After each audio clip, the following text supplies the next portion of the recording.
when I realized that I have developed a system, it's not like I had a goal to develop a system and I sat down to start developing a system. No, I only realized that I do have a system of exercises when I looked back at my experience and at my progress in retrospect. Just like with that situation on a train where it hit me that I actually understand every single word. I went through similar experiences with English. It hit me that, whoa, I can do that. I can really do that. And I can do it a lot better, like 10 times better than I could do it 10 years ago.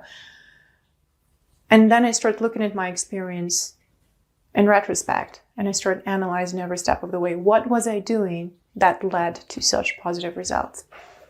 And if I find it, and when I find it, I start replicating those experiences and I start using them deliberately rather than intuitively. There are 9 skills in the system of exercises that I teach. Attentiveness, listening and short-term memory, questioning your own ideas, or I call it doubting your ideas as well, diction or enunciation, brevity, clarity, rhythm, articles, and writing. They don't have to follow in the same order. I always tell them, I list them in different order every time myself because the order is not important. What is important is that they all are under the umbrella of skill number 10, which is the skill to learn. Ultimately, I want to make sure that I have learned to learn a language, because if I know how to learn, I can learn anything and I can continue learning. It doesn't become a tiresome, boring process. It becomes more interesting because with every new step of the way, I see more layers. I discover more novelty.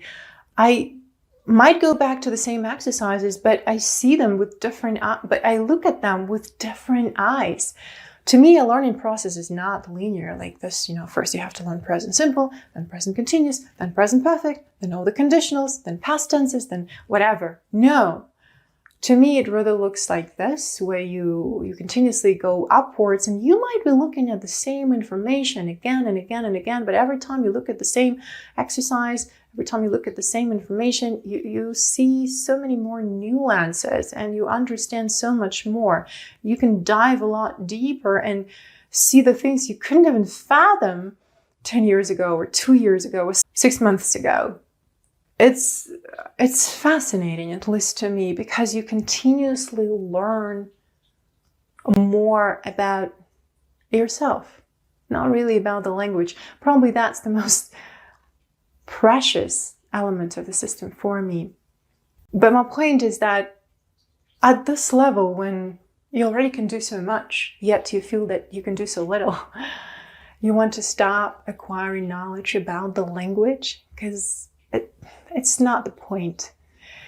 Instead, you want to be looking inward and you want to acquire knowledge about yourself, about your own resources. What resources do you actually have to learn a language, to work with the language? That's the question that I ask myself all the time.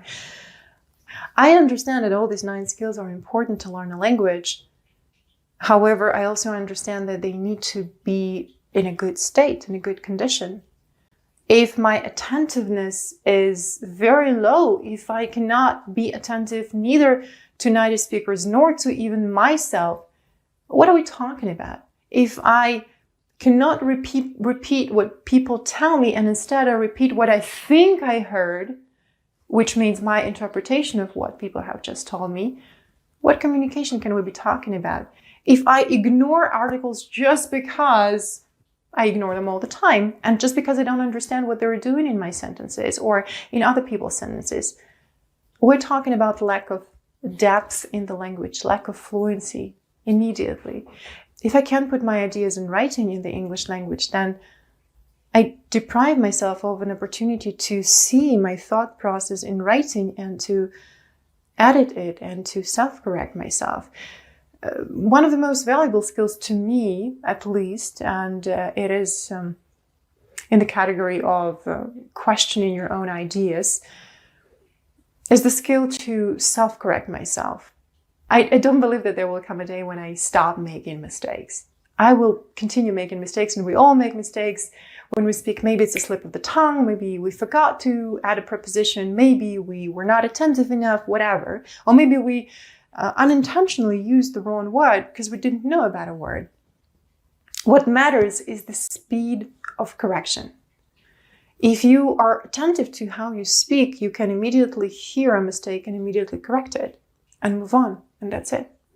Some people need years to correct mistakes, and some people need about 10 seconds. You probably know those people who keep mispronouncing the words over and over again, even though everybody has told them that this is incorrect pronunciation and this is the correct pronunciation, but they probably are not attentive enough, or probably they don't care enough to be attentive. Who knows? But to me, the speed of correction matters more than the superpower to avoid mistakes. I don't really believe this is something I should spend my time on. Learning to never make mistakes. Instead, I want to be very attentive to how I talk, and I always find mistakes in my videos when I watch them again. And by the way, that's the exercise that is a very simple exercise, very obvious, but not so easy to do. Most people who I teach presentation skills in a foreign language in English never watch the videos of their own presentations. They say, I don't want to get upset. I don't want to get embarrassed. I don't want to get upset. Why do you make me go through this experience? But how will you learn more about yourself if you avoid looking at yourself? If you can't even face the reality? You can learn about the language all day long, but it's you who is learning the language, and you should be working with yourself, with your ability to speak this language, not with the language. Yes, the language too, but the language will probably not change. It's been there for thousands of years. It can do without you, but it's you who wants to learn to speak the language, to feel the language, to communicate with fluency, to feel the music, the rhythm of the language, the melody of it, the meaning of the words that people tell you. You should be working with yourself, really, and with the resources that you have and with the tools that you have available to improve your language skills.